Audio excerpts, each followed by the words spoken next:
So why doesn't everyone have hygienic bees? I've told you all these great things about hygienic bees, and I've spent a couple years talking to beekeepers and trying to find out why there was. And luckily, I think actually the kind of the mentality within the beekeeping community is changing over the last 5-10 years since I started this work.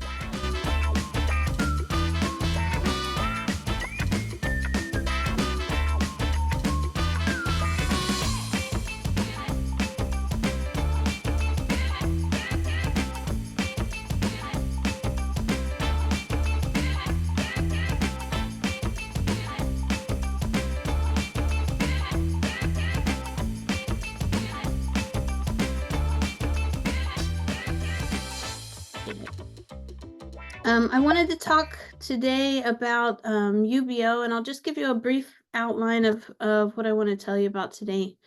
I'm going to start with honeybee hygiene and try and tell you why I think it's the most sustainable option for pest control moving forward. And also kind of a general theme of my talk today, that a point that I want to get across is I really think that, we've kind of put hygiene as an umbrella term, but I really think it's important to note that not all hygiene is created equal, and we'll dive into that a little bit more. I'll tell you what UBeeO is, compare it to some other selection methods, hygiene selection methods, and then I'll tell you about some of the characteristics of high UBeeO colonies. This is from research, both from my lab and apiaries, but also exciting for me is now I'm finally getting data back from collaborators from around the world, and so I'll also share some of their research. I want to talk about how UBeeO works. I'm going to come at this from a couple different angles. So we'll talk a little bit about the heritability of UBeeO-linked hygienic traits, a little bit that we've learned about environmental effects on test outcomes, because I think that's really important for people who are using UBeeO, and then what we're starting to learn about kind of the biological mechanisms behind UBeeO. I'll tell you at the end why I think this is important, where we're planning to go, and hopefully we'll have time for questions, but I love to talk bees, and I'm always available by email if we run out of time.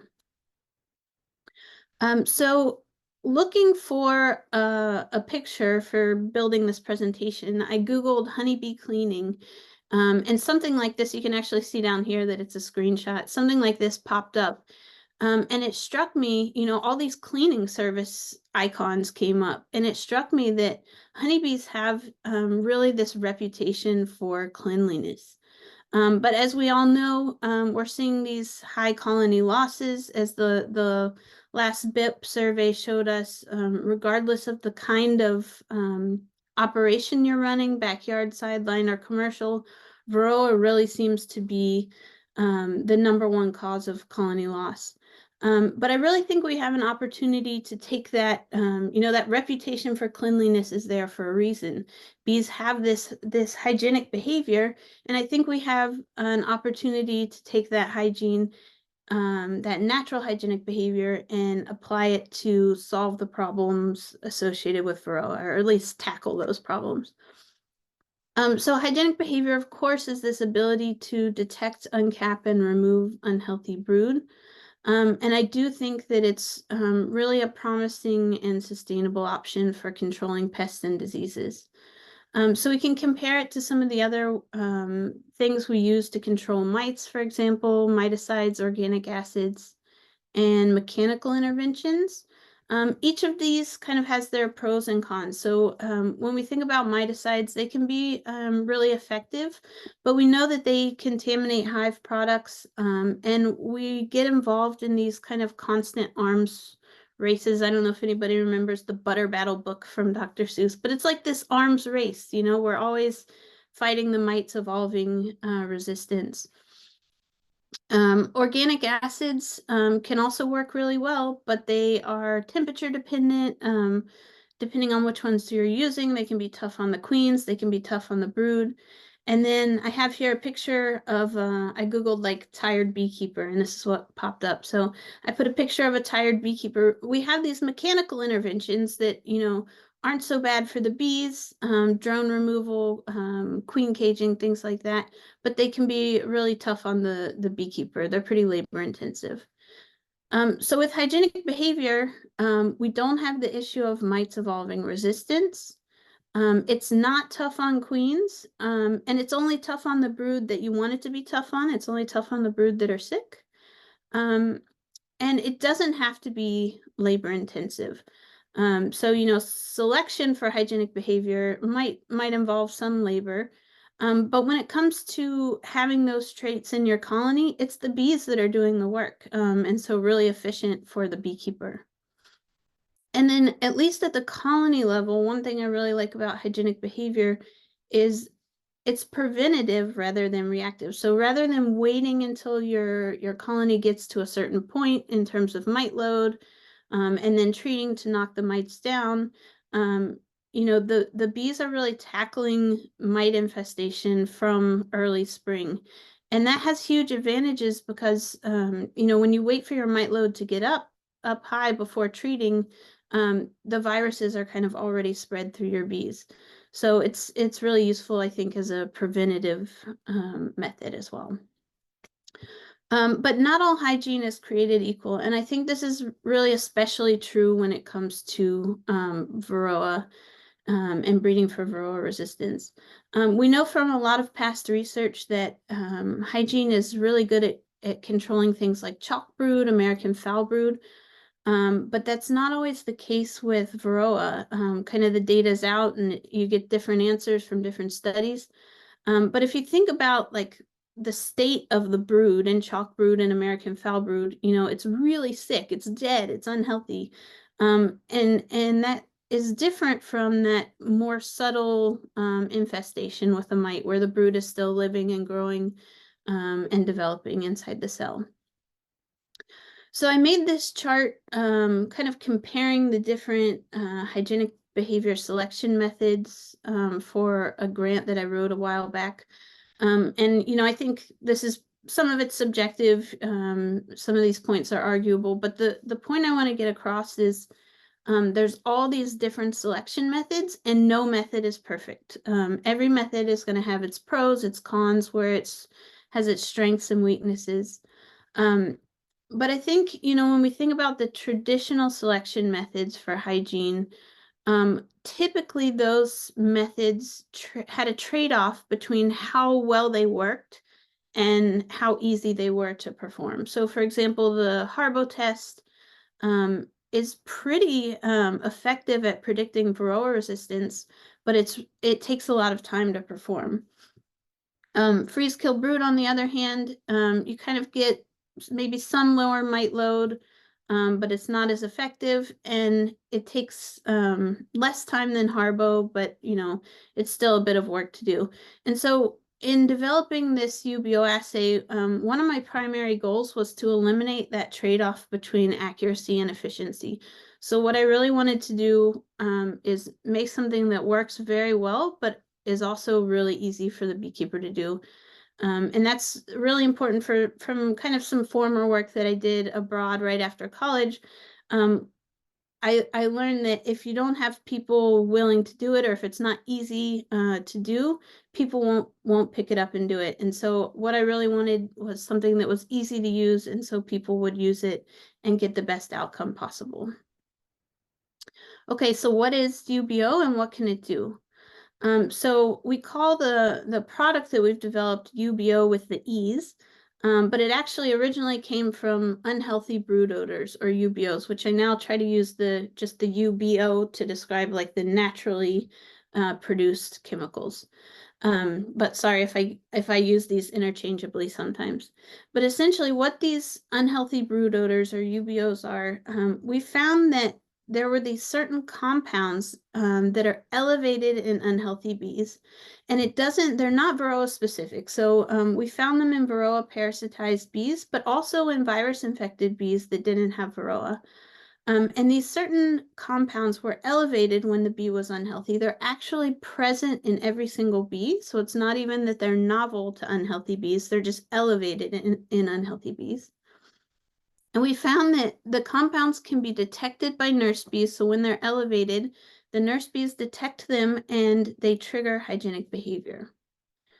And so, that was kind of like a lot of work that I just summarized in one slide. But if you're interested in kind of that background work, there's a lot of open source publications, and I think already some YouTube videos that I've put on that.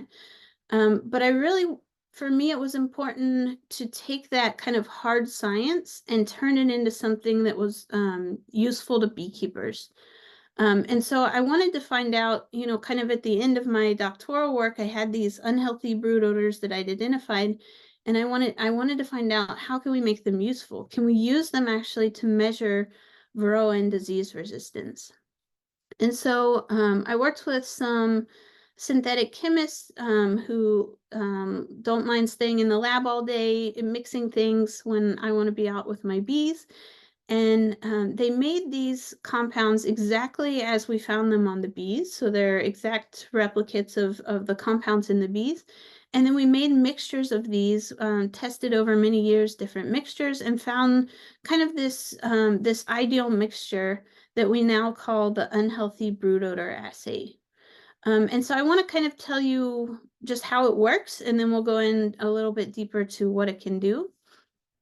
So we have an applicator that we've developed that we use to spray these compounds onto an area of capped brood in kind of an isolated test area. So we use a little ring, PVC ring, to isolate a test area, and we treat capped brood cells with the pheromones. You take the treated frame, return it to the colony for 2 hours, pull the frame back out, and then you just quantify the number of cell caps that have been manipulated. So uncapping or removal counts as a manipulation. And so that's pretty much all it is. It's pretty quick and easy. I can do with my business partner, Phoebe Snyder, and I can tackle like 50 or 60 hives in a day pretty easily. So it's pretty fast test. But I think what's really important is what happens next. And that's that beekeepers can take this information from the test and make decisions in their apiary, whether it's breeding decisions or management decisions based on those results. So I'll show you what it looks like in real life. On the left, I'll show a high UBeeO response, and on the right, a low UBeeO response. So at time 0, you spray the pheromones on, you put it back in the colony, and after 2 hours, you may see something like this. So on the left, we have a high. It actually this example scored a 96%. There's still 2 capped cells here that didn't get open. On the right, this colony uncapped only 7 of the cells in the test area, so it scored a 24%. And so what do you do with this information? I think it always depends on what your goals are. So this is going to be a different answer for every beekeeper. If this were my colony, in this case on the left with the high UBeeO score, I would definitely limit treatment. I wouldn't treat it without a good reason. I'd probably try and graft some eggs, split this colony, and potentially sell this as a breeder queen. On the right, I would definitely expect to have to at least monitor this hive closely, potentially treat it for varroa. I would probably try to remove any drone comb just because I don't want these genetics in my apiary. I'm always trying to improve the UBeeO scores in my apiary.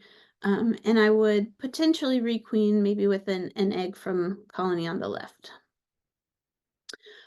So we tested this assay against the freeze kill brood, and we really just wanted again to ask the question: does colony response predict varroa and disease resistance? And we wanted to compare these 2 methods.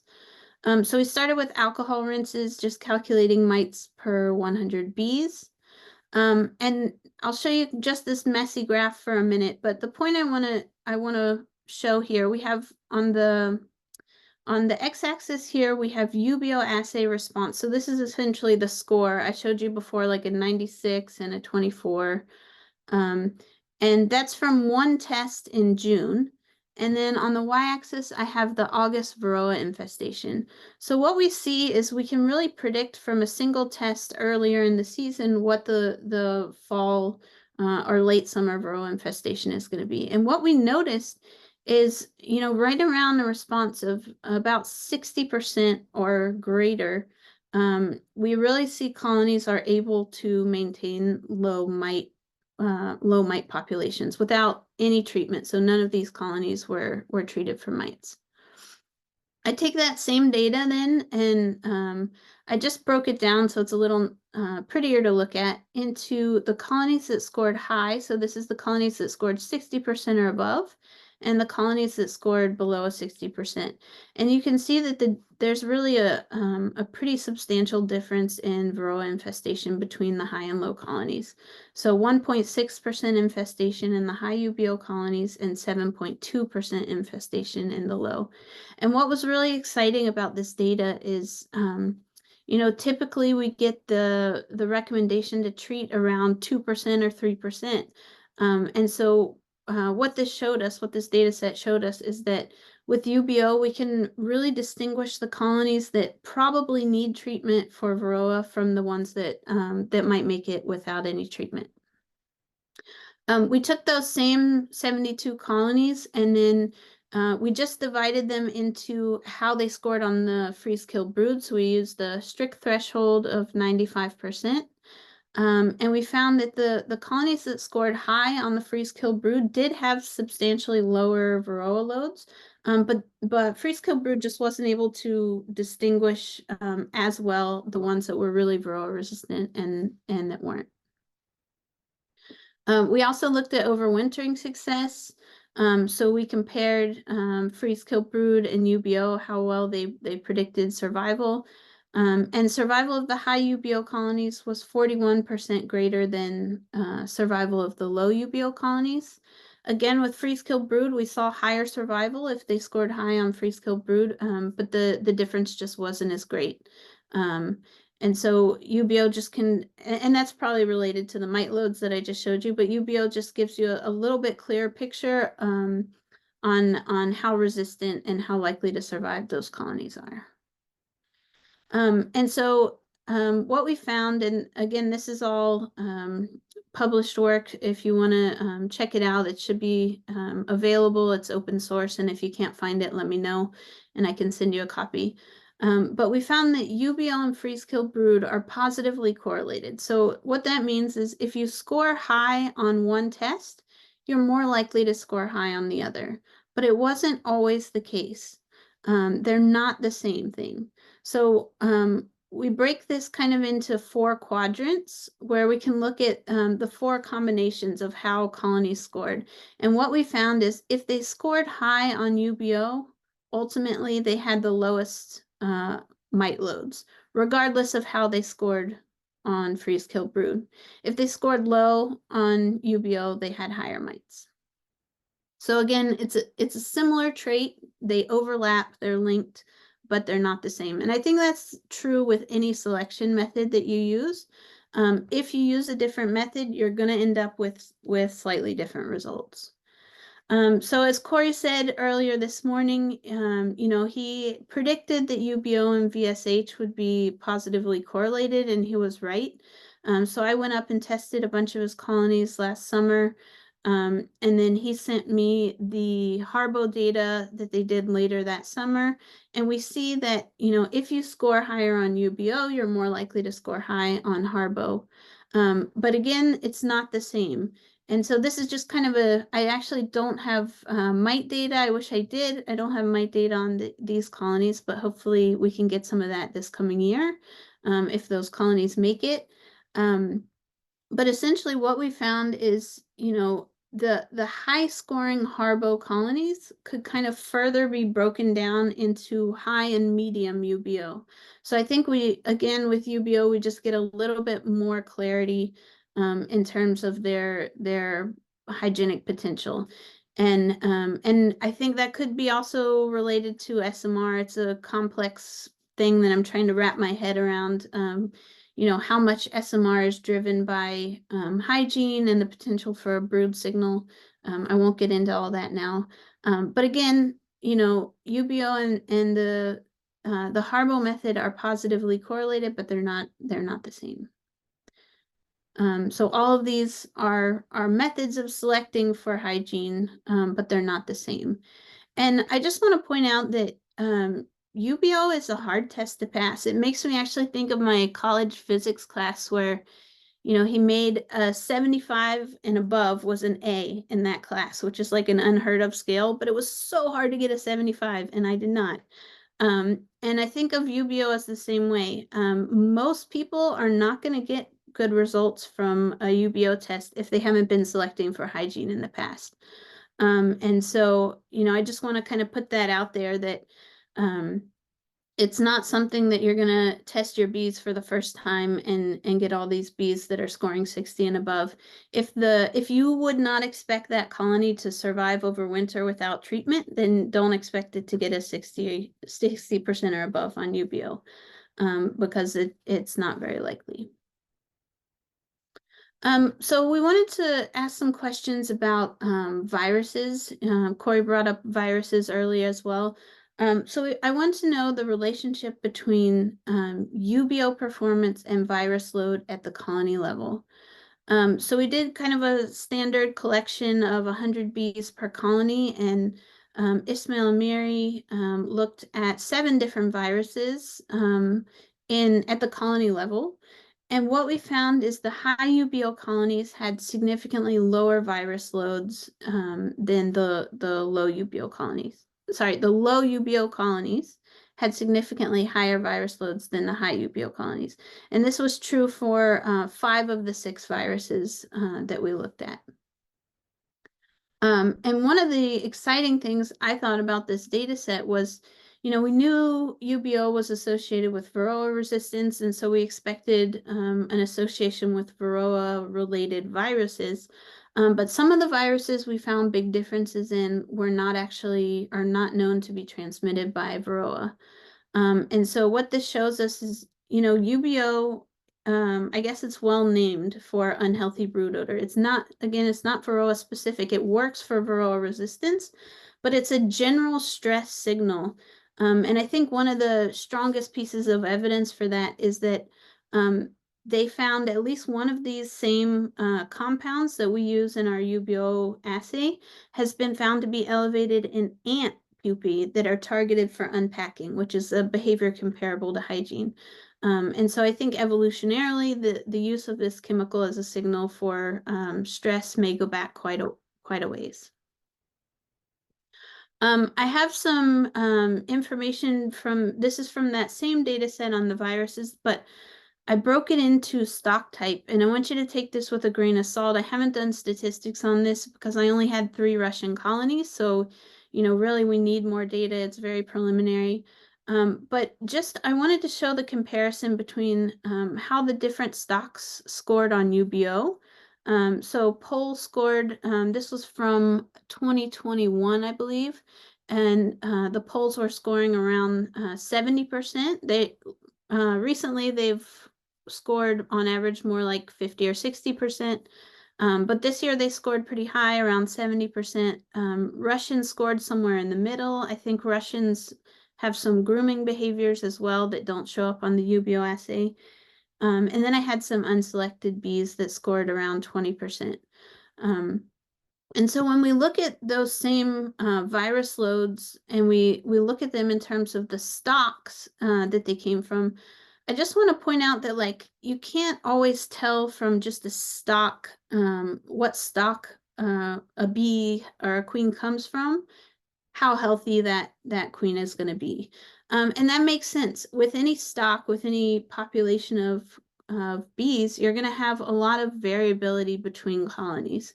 And so when we think about the pole, is it a good pole queen because it's a pole queen? You don't necessarily know. It's more likely to be resistant, but you don't know without testing it. So I just want to show the example with Lake Sinai virus. When you look at the different stocks, you can tell, okay, the pole queen has a little bit lower Lake Sinai than the other 2. But when you look on the colony scale, the individual colony scale, using UBeeO, you can really find which colonies have high and which colonies have low lake cyanide virus. So I just kind of wanted to show that difference as we would expect. Again, high UBeeO colonies have lower virus loads. I just wanted to show this in a different way. So this kind of shows, you know, before I was showing just the difference between high and low colonies, but it really is continuous. So UBeeO, you can get a 1, 2, 3, all the way up to 100%. And so, you know, originally we kind of broke it down into low and high based on that threshold of 60% that I showed you. But it turns out, you know, when we look at this data set, it really seems that there's kind of like a low, medium, and high. So it is a continuous scale. And so there is, you know, I think a 50% is not as good as an 80% in terms of mite resistance or viruses, but it's better than a 10%. So there is kind of like this continuous scale in the UBeeO assay. I want to share some data from Dr. Ismail Amiri's group in Mississippi State University. So this is a project. This data just came out a few weeks ago, so it's kind of new to the public eyes. It hasn't been published yet. But what Dr. Amiri found with these results was pretty exciting and unexpected. We knew that high UBeeO colonies have lower virus levels, but what his results showed was the mites in those colonies also have lower virus levels. And so that was pretty exciting to see. You know, the low UBeeO colonies, the mites from those colonies had higher deformed wing virus B loads, for example. So I have a couple theories about why this is. You know, maybe in more hygienic colonies, the mites just don't live as long because the longer they're around, the more likely they are to get picked up. So maybe they have younger mites that don't have as high virus loads. Maybe hygienic bees or UBeeO high colonies are able to specifically target high virus mites. It could be both of these. And I think that's probably likely that there's some kind of damage dependent reaction. So if a mite has a high virus load and it bites the brood, feeding on the brood is more stressed, creates a stronger signal, and then the nurse bee is better able to detect that signal. But that's something I would love to tease apart, and we have a pre-application in for a grant that hopefully will get invited to write the full grant and get some of those questions answered. The University of Vermont has been working with UBeeO now for a couple of years. Dr. Samantha Algier and her lab, and they have found that high UBeeO colonies actually have lower nosema loads. So kind of the number of colonies that had nosema did not differ between high and low UBeeO. But when you look at the colonies that had nosema, and how much they had, that's where we see the difference. So in August, you can see that the low UBeeO colonies had like just a huge amount of nosema compared to the high UBeeO colonies. That was really surprising to me because nosema is not a brood disease. And so Sydney Miller is kind of tackling that question. How did that happen? You know, are these hygienic bees also kicking adult bees that are sick out of the colony, or are potentially these bees just because they're healthier and have lower virus levels, maybe their immune systems are stronger, they're better at dealing with nosema, but really an interesting result that we look forward to kind of untangling more. Of course, most of you probably know Varroa has showed up in Australia now, which is a big concern. I've been working with Corinne Jordan for a couple of years at Bee Lady Apiaries. She sent me this data on Chalkbrood, which, you know, we used to have it in our apiaries here in North Carolina, and I've been importing hygienic queens for 8 or 10 years now and have not seen Chalkbrood in quite some time. But she sent me this data from her apiary, and you know, really interesting that we see these high Chalkbrood counts, mummy counts. Each dot here is a colony with the low UBeeO response, but once we get higher into the UBeeO scores, the Chalkbrood levels were quite low. We found a couple years ago, and this is one that this is my focus. I've been distracted by lots of presentations and work, but I'm hoping to get this published soon. We found that high UBeeO colonies have better long-term memory than low UBeeO colonies. And so I just want to show how we did this experiment because it was really fun. We used the classic Pavlovian conditioning where if you remember from I don't know, middle school sociology or biology, what Pavlov did was teach the dog to associate ringing of the bell with getting food. And so eventually he could ring the bell and the dog would salivate without any food having to be involved. And so we kind of did the same thing with honeybees. Honeybees have this reflex called proboscis extension, where they essentially stick out their proboscis or their tongue. And so we taught the bees to associate these UBeeO compounds with a sucrose reward. So the way we did that is we took a glass capillary, we treated the end of it with these unhealthy brood odors, and then we would touch it to the antenna of the bee. And so the antenna, this proboscis extension reflex, if sugar of a strong enough concentration touches the antenna of the bee, they'll stick out their tongue. And so what we would do is touch their antenna with these unhealthy brood odors. Then we would put sugar on their antenna and then immediately give them a sugar reward. And what we were able to do is eventually get to the point where we could touch the UBeeO to their antenna and they would stick out their tongue without ever having the sugar involved, in the same way as the dog salivated with the ringing of the bell. And so that enabled us to look at their both their learning behavior and their memory. And we found that, regardless of whether they were high or low UBeeO, they really could learn after about 3 conditioning trials. They were able to distinguish UBeeOs from these other chemicals that were very similar to our unhealthy brood odor, so these control chemicals. And it didn't really matter if they were high or low UBeeO, they all learned at the same rate. We tested them 2 hours later, they remembered the same, but when we went back and tested them 24 hours later, the bees that came from high UBeeO colonies had a better memory of that association. They had a better memory of those UBeOs and that association with the sugar reward than the low UBeeO colonies. So a really fun experiment, and hopefully you'll see that out soon. I gotta get on that manuscript. So why doesn't everyone have hygienic bees? I've told you all these great things about hygienic bees. And I've spent a couple years talking to beekeepers and trying to find out why that was. And luckily, I think actually the kind of the mentality within the beekeeping community is changing over the last 5-10 years since I started this work. But what I heard from beekeepers talking to them is, some people didn't know about hygienic bees. Again, I think that's changing. Didn't have access to hygienic queens. I think that's still something we can improve. Some people were worried about the cost of high-performing queens. So, you have these really high-performing breeder queens, like the pole queens or VSH queens, but they're expensive, and they should be. If you're getting a hygienic queen for $20, she's probably not that hygienic. Or at least make sure she is. If you're buying from a breeder who says they're hygienic, you need to double check, because it is a really pretty labor-intensive selection process. And so, those queens should probably cost a little bit more.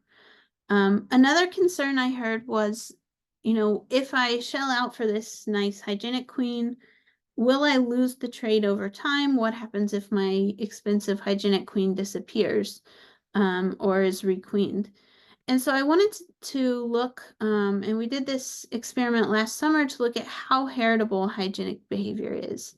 And so the way I set up this experiment, I set up a high hygiene apiary. The average UBeeO score was 85%. And about 5 miles, 8 kilometers away, I set up a low hygiene apiary with an average score of 29%. So there were no low colonies in the high apiary and no high colonies in the low apiary. And then from each of several colonies at both locations, I made basically sister-daughter splits. And then I just moved one of those daughter nukes to the other apiary for mating. So this was all open mating. Also, these apiaries, I'll say, were not isolated. I know there were other beekeepers around, but I just saturated. I did the best I can in a city, saturated the apiaries with my drones as much as possible. And so what we ended up with were 4 nuke types. So we had basically the 4 combinations of mother hygiene, high or low, and mating apiary, high and low. So the worst case scenario is they had a mother that was low hygiene score and they mated in the low mating apiary. And the best of both worlds, they had a high hygienic mother and then the daughter mated in the high apiary. And then we ran UBeeO assays on these daughter colonies 7 weeks after queen emergence. And this is what we saw. So here I have the high and the high low. So both of these have a high maternal UBeeO. Their mother had a high UBeeO score. And on this side, their mother had a low UBeeO score. We tested actually at 6 weeks, 7 weeks, and these were, you know, the splits didn't always take right away, so these were actually based on the age of the queen exactly, rather than all the tests being done on one day. So to eliminate kind of the environmental aspects, environmental variability, I then tested all of the colonies on one day. Their ages ranged 10 to 14 weeks, but we saw essentially the same pattern over time. And so another thing I heard from beekeepers is that they, you know, a lot of people who kind of had shown some interest in hygiene, maybe even had a hygienic queen, had experienced or heard about poor performing queens, and poor performing hygienic queens. And so I just want to point out that there's, you know, even here in the best of both worlds, there's a lot of variability, especially in an open mating system. There's a lot of variability in the scores of those daughter queens. We found actually that if the mating apiary was low, the average daughter score was 15% lower than the mother. If you had the best of both worlds, the average daughter score was 9% lower than the mother. So, you know, really, you're not sure what you're going to get, especially with open mating systems.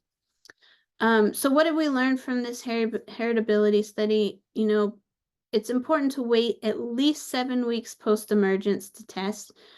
We think that the individuals performing hygiene are 2 to 3 weeks old. We hope to kind of narrow in on that. But it's really important if you want to test a queen that you let her, you know, all of the workers in her colony need to be her offspring, and they have to be the right age to perform hygiene. So she should be at least 6 weeks laying. If you can wait 7 or 8, that's even better. We found that the mother's UBeeO score is really important, but the drones that the daughter mates with also matter. And we found that, you know, I think regardless of who the mother is, where the daughter mates, it's really important to test your daughters. And this is one thing I think is somewhat problematic with folks that are selling, you know, hygienic queens or queens that are varroa resistant, is they actually are untested queens. So you don't actually know if they're resistant or not. Their mother was resistant, but that doesn't necessarily mean that they themselves are resistant. And I think that's a really important point to remember. If you buy a hygienic queen, I think it's really good to ask your breeder, how are they determining if she's hygienic, and to make sure you're clear on that. Another thing that we've been looking into is, how does the environment affect UBeeO response? So, behavior is really kind of messy to measure. And I feel like with bees, that's especially the case. There are just so many variables. And so we're trying to understand a little bit about how the apiary environment can affect test outcomes for UBeeO. One thing we've looked at is colony size, and we found that there's no effect on UBeeO score. So that's really nice, actually, because for one, we don't want to select for, some people think, oh, if you're super hygienic, you're going to be a small colony because you remove a lot of bees. I think that's not necessarily the case. You may remove some bees, extra bees at first if they're unhealthy, but then because you have healthier bees, those populations can grow. And so it's nice because we don't want to be selecting for high UBeeO colonies if they're low honey production or small, and we don't think that's going to be an issue at all. It's also nice because we can compare within an apiary large and small colonies. So you can run a UBeeO test in a nuke, and you can run it in a large, 2 double deep box with supers on top, and the scores are comparable within that same apiary.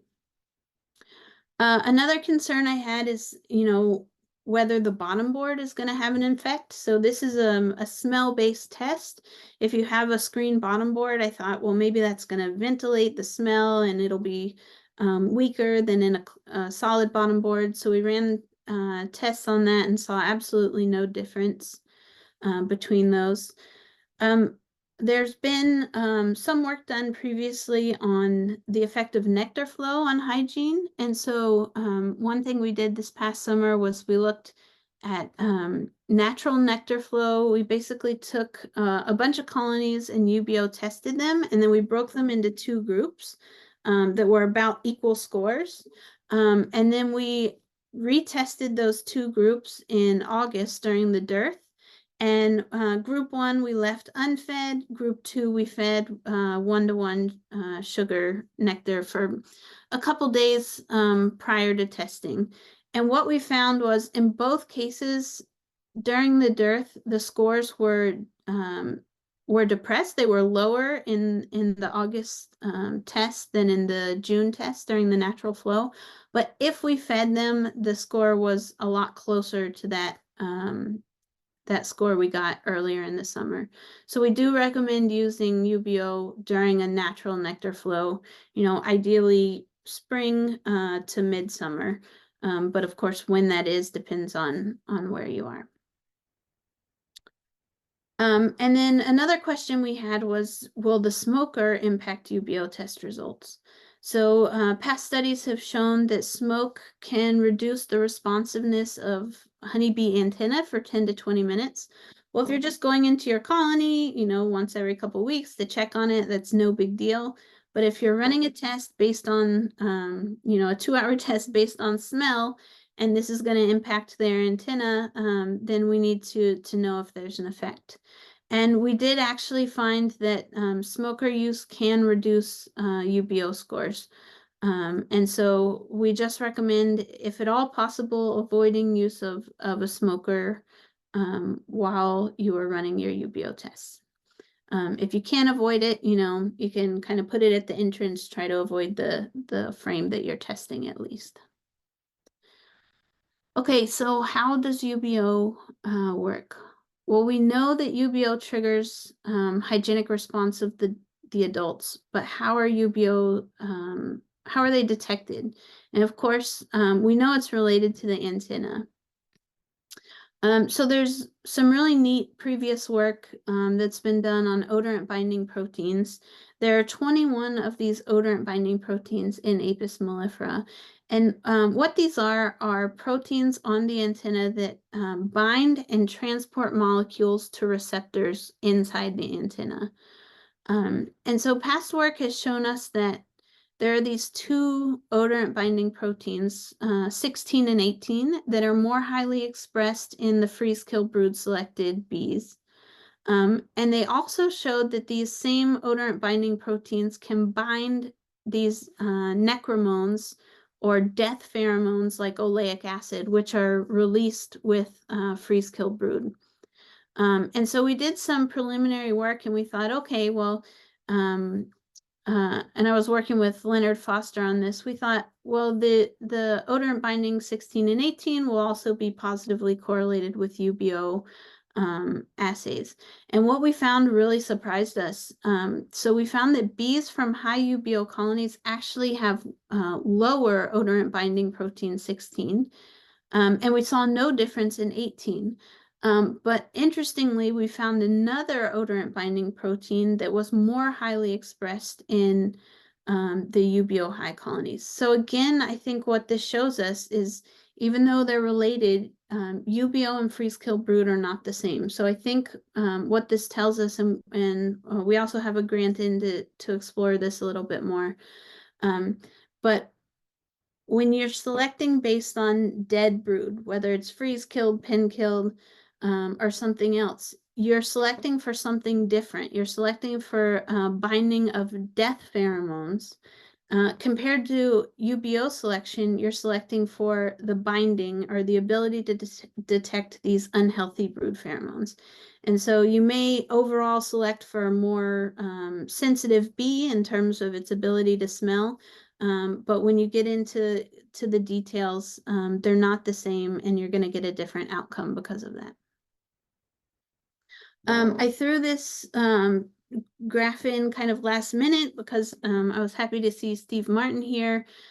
This is actually data I haven't shown before. This is from a BIP study, and it's preliminary, so I haven't put it out there, but I just wanted to show we did find a significant positive correlation between UBeeO and recapping behavior. And we did not see the same significance when we compared in the same colonies, freeze-kill brood and recapping. But like I said, this is very preliminary. I would like to see this done again, repeated, before I can trust these results fully. We, in this population of bees, actually only have one colony that scored above a 60%. And you can see, quite some variability here with the freeze-kill brood.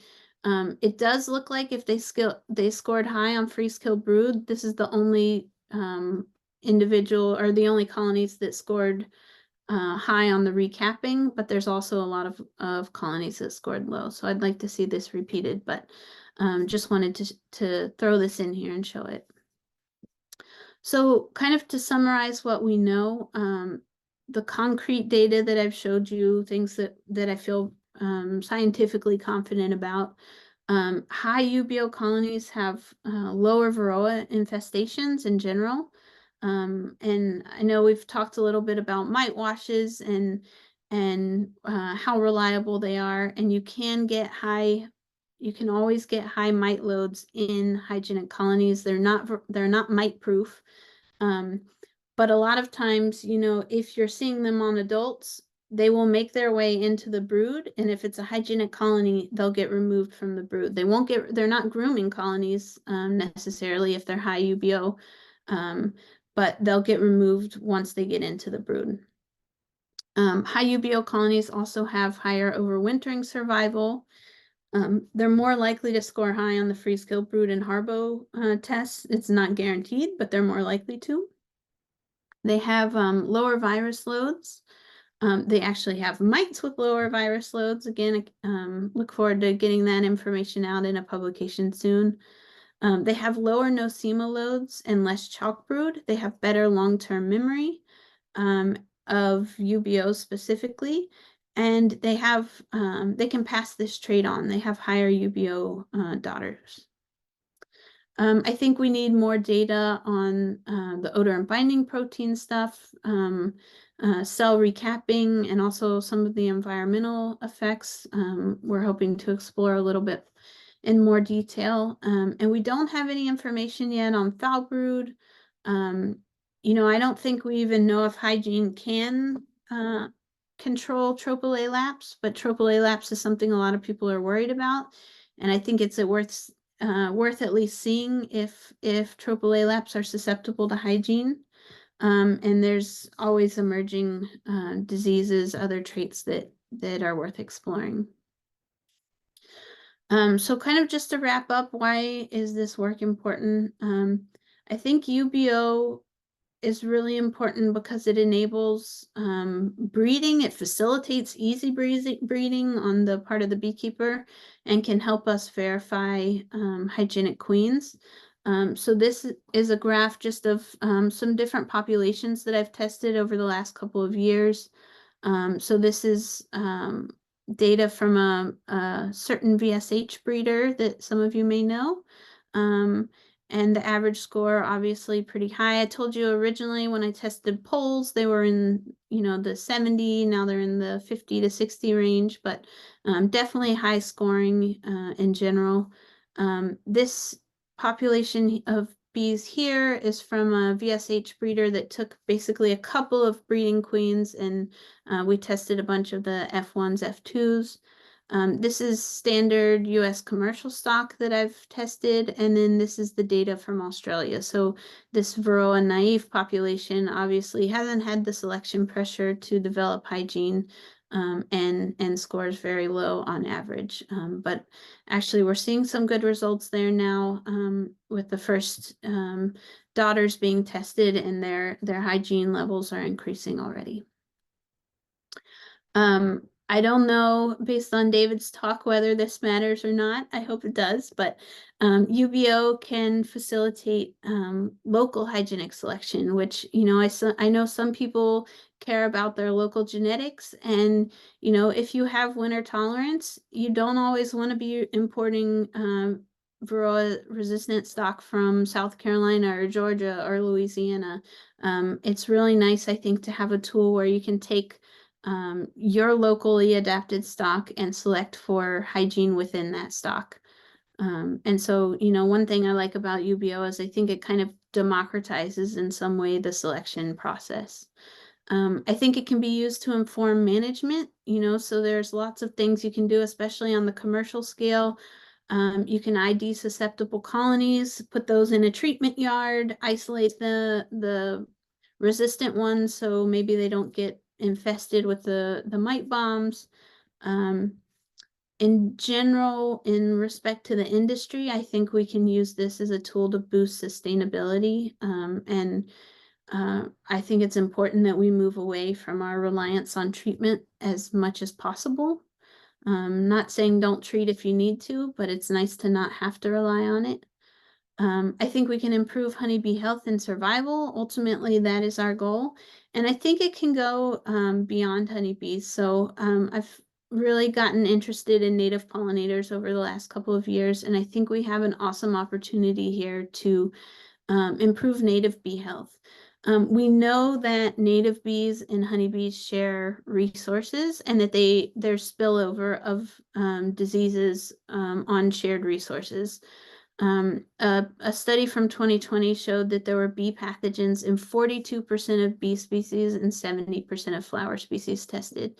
And so I think that as beekeepers, we have a responsibility of controlling honeybee diseases in our own hives, and preventing that spillover. And I think UBeeO may be a great tool for helping prevent that spillover, preventing disease in our colonies and preventing that disease from passing to native pollinators.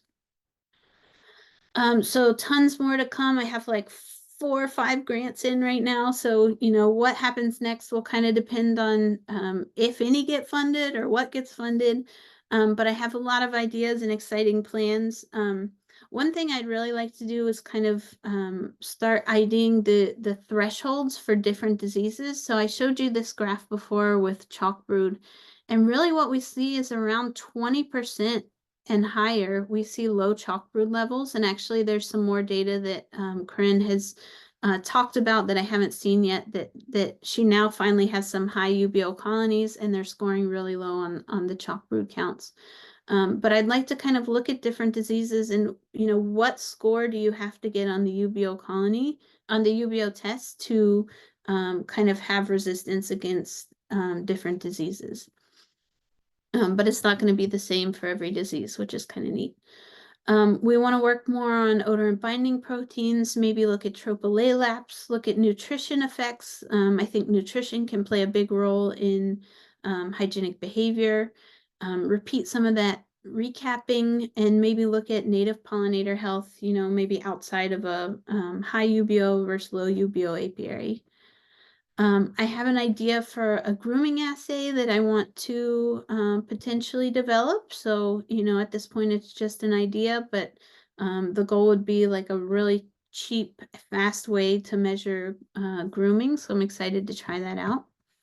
And then I've really just been focused on getting this assay into the hands of beekeepers. So I've been basically started the first week on the first work on UBeeO or brood signaling 13 years ago now.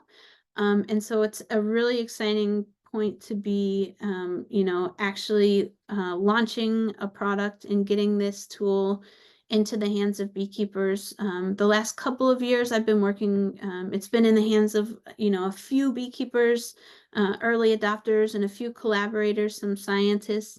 But it's really fun now to get it out and have people give me their feedback. And we are currently starting to develop a course on UBeeO use and, kind of the background biology of honeybees, but then also practical stuff on how to use it correctly and what to do once you have results. So we're excited to be developing that. Lots of people have had their hands in this work over a long period of time. My business partner, Phoebe Snyder, has been completely critical in getting this out to beekeepers. Tons of brilliant minds and busy hands, busy beekeepers that I can't thank enough for being part of this work. And hopefully I'm not over. We have some time for questions, but I threw my email up here if you have any questions. And also, we have a website now that you can go and learn more about UBeeO and how it works and how to use it. And so I will stop talking there. And hopefully, is anybody still here? Yeah. Yep, there's still a crowd, actually, believe it or not. And we didn't scare too many folks off too fast. Excellent. Well done. Thank you for your presentation. It was very, very nice and lots of information. Definitely have to go back and double back on these kinds of presentations because you just can't absorb it all in one sitting, especially after sitting all day. Absolutely. Yeah, it's been just a huge information flow. So sorry if I went quickly, but You were fine. away. Yeah, so there are a couple of questions. We can take a couple before we get on with our next speaker. Sure. So let's see here. This question is from Elizabeth Huckster. She was asking if you could answer a question about the Vermont Share Project and the escalated fall mite counts where the low UBeeO and the high UBeeO colonies had high varroa. Yeah, so again, I think it's always problematic to use alcohol washes as a guaranteed thing. We actually saw something similar with some data from last year in our virus samples, where we saw the varroa mites in the high UBeeO colonies spiked in August and then came back down in September. And so I think that the explanation for that, because they do come back down, is that we lost a bunch. These are all untreated colonies, so we lost a bunch of colonies in July and August, and they were mite bombs. I mean, these were the low UBeeO colonies. They were just filled with mites. And so I think what we saw is those high UBeeO colonies were going in and robbing out the low UBeeO colonies, bringing back a whole bunch of mites, which show up on the sugar shakes or the alcohol washes. And then once they get into the brood, they disappear. So I know that Samantha said they are reworking that graph because they found some problems with it. But yeah, I think over and over again, we've found that the high UBeeO colonies have lower varroa loads. And if you look into the brood, I think you'll consistently see that. Someone asking real quickly, the UBeeO tests, how do they come in the vials? How many tests per vial? Sure. Right now we have 5 and a 10 test option. You do have to use all of it once you pierce the septum on the vial. You have to use all of those tests. So we have now a 5 and 10 test option. It just wasn't feasible to do a single, but hopefully that'll be an option at some point in the future. Can you ship these across the border yet, Kaira? I'm working Specifically on it. Ontario, Canada? I'm working on it. Yeah, we're trying to pilot an export project to Canada right now. But because of the solvent that we use, so you have to use a solvent that dissolves the pheromones, which is flammable. And so, it's great for what it does, because when we spray it onto the capped brood, it actually evaporates within like 20 seconds. But that makes it a little bit difficult to use air travel. So we're working on shipping it through FedEx, but we're working on all the export stuff. So if not this year, next year, but it's coming. Yeah. Yeah, we're I think we working on have, getting it to Europe, Canada, and Australia. But we've just launched here, so we're a 2-woman team at the moment, so doing it fast. you may or may not know a certain smuggler known for smuggling things across borders. Yeah, probably not a good ethical practice, however. Would you recommend using UBeeO testing instead of alcohol wash testing? It depends on, what your goals are. I think, if you're trying to breed for hygienic bees, yes. Yeah, I mean, I think it totally depends on what your goals are for your apiary. If you're breeding, I would say UBeeO or Harbo is a more reliable tool to use than mite washes. If you're looking for whether you need to treat, I don't think we're trying to bring the price of UBeeO down as much as possible. But it's not something I think that unless you're a very rich beekeeper, you can just, scan 500 colonies with UBeeO. So if you're trying to look at all of your colonies and see who needs to be tested and you have a bunch of colonies, you might want to do a mite wash and go that route. But yeah, it depends on what your goals are, I would say. It's, I don't want to say it's a silver bullet. I think I'm biased, but I think it's a great tool. I'm really excited about it, but it's not like a silver bullet. It is another tool in the toolbox. It's another tool in the beekeeper's belt. Yeah, Luke St. Pierre had answered a question similar to what you would just ask, but the other part of his question is that after one test result, would this be the score for a queen for her life, or should you test more than once over time? So like the Harbo will follow a queen in her colony versus would the UBeeO, or do you have enough data where you feel like you can maybe make a educated guess? Yeah, so the tricky part again is with hygiene in general is you see fluctuation through the season. So we tend to see if you test the same queen in June and August, that August score, especially if you aren't feeding, is going to be a lot lower than the June score. But if you test her again the next June, that'll look like the previous June, assuming the environment, the conditions are the same, the flow's on. And also, the colonies that score highest in June are also going to score highest in August. So you can compare within a testing session, within an apiary, you can easily compare those colonies, if that answers the question. How early out the gate in the spring can you test your colonies with UBeeO? As I think as soon as it's warm enough, 65, 70 degrees, and you can get in there and see the, of course you have to have capped brood. You want to have a good section of capped brood. We've done it here as early as late March in North Carolina. So I think, it's really a tool that should be used spring to midsummer. Wait until the flow's on. I think there's also some kind of just biological reasons that you see lower scores in the fall, even when you're feeding. There are different priorities for the colony. The colony, a mite in fall is not as much of a threat as the mite in spring. The mite in spring is going to become, 10 or 20 mites over the season when she reproduces. A mite in fall is probably going to die when there aren't brood around. And so there are different priorities for the colony, hygiene is not a priority in the fall, so you're not going to see scores the same. Yeah, there's a body of work that pretty much supports that hygienic behavior fluctuates based on the seasonal variations that the colony is experiencing. Right. They kind of reprioritize certain things. Exactly. And that's what we would expect. Would you say that mite treatments can affect UBeeO?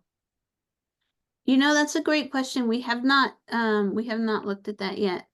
Because of the research that I do and focusing on mite counts, I very rarely treat my hives, if at all, just because I need mite colonies to run tests.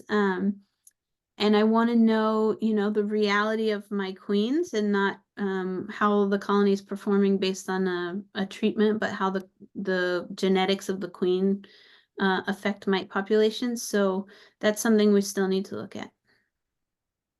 Do you think that the grooming chewing trait automatically contains the hygienic trait, or is it separate?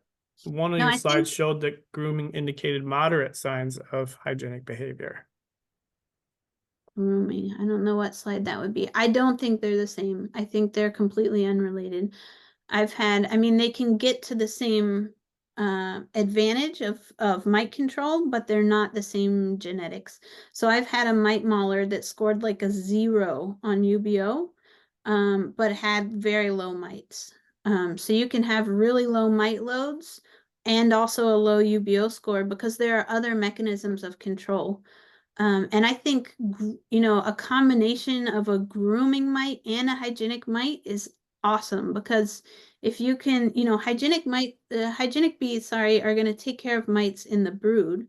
Grooming bees are going to take care of the mites on adults. And if you can breed both of those into the same bee, I think you're going to be in pretty good shape.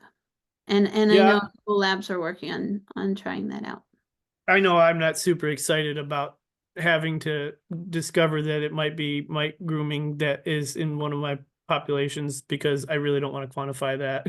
Like I don't want to look at bottom boards and I don't look at microscopes and Yeah, I'll well, I have pass. an idea. I'm excited to try my new idea for a grooming test that would be like super cheap and super fast. So hopefully, Is it hopefully. coming to spray? You know, like I said, at this point, it's just an idea. It's Yeah, just an idea I have. But well, yeah, we'll see. I'm excited to make try it it. easy. Yeah, easy is better for checking for grooming. I think more people would do it if it was easier. Easy is better for everything.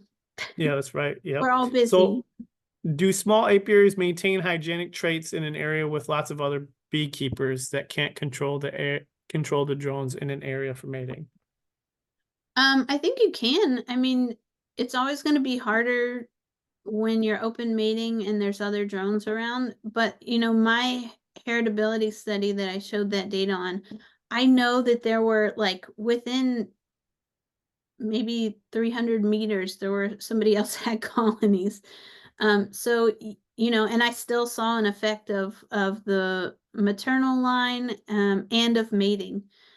So I think if you use drone saturation techniques, especially if you know where your DCAs are and you can kind of monitor where your queens are mating and surround that area with your drones, I think you can have an impact. But you know, if you really care about your the drones that your queens are mating with, then give your neighbor apiary some of your your bees so that their drones are your drones.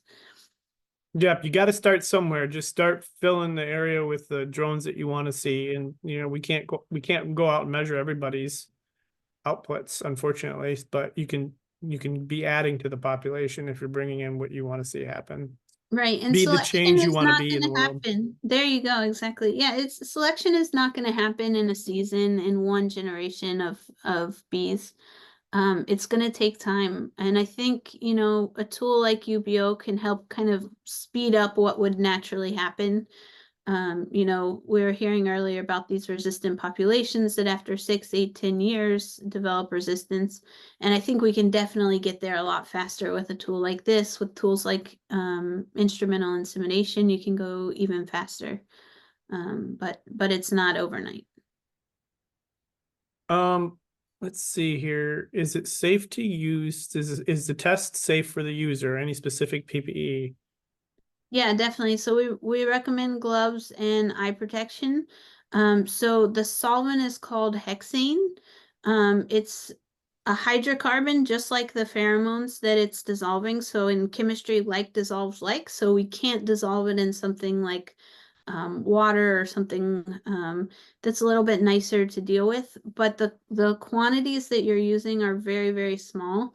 Like I said, it's very volatile. So once you spray it onto the it's basically used as a delivery agent. So once you spray it onto the capped brood, it's going to be completely evaporated within about 20-30 seconds max, depending on the condition. So we recommend, use it outdoors, use it in a well-ventilated space.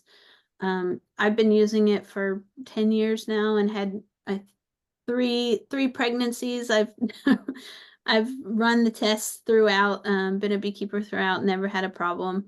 But you do have to be careful not to get it on your skin, not to get it in your eyes or on your skin. And how far away from the applicator ring should you spray?